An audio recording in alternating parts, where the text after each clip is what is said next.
किनकि उहाँहरूले हाम्रो शैक्षिक क्षेत्रमा यति ठुलो योगदान गर्नुभयो। त्यसैले म र मेरा साथीहरूको तर्फबाट सम्भव नेपाललाई हृदयबाट धन्यवाद व्यक्त गर्न चाहन्छु।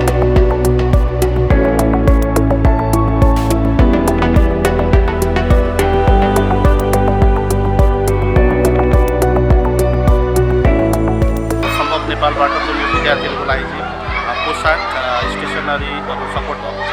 यसले साँच्चीकै हाम्रो शैक्षिक उपलब्धि चाहिँ उकास्छ भन्ने मलाई लाग्छ, किनकि यहाँका अधिकांश जनताहरू असाध्यै गरिब, त्यसपछि धेरै टाढाबाट विद्यालय आउनुपर्ने बाध्यता छ।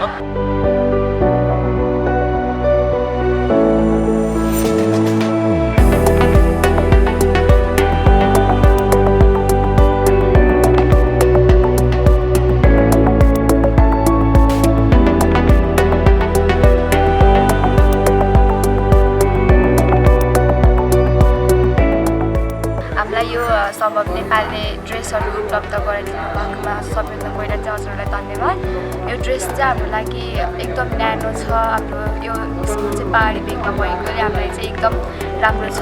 अनि यो हाम्रो आर्थिक अवस्था कम हुने विद्यार्थीहरूको लागि चाहिँ यो ट्र्याकहरूले अनि होमवर्क डायरीहरूले एकदम सहयोग पुगेको छ। यस्तै सहयोग गर्दै जानुहुन्छ भन्ने आशा राख्दैछु।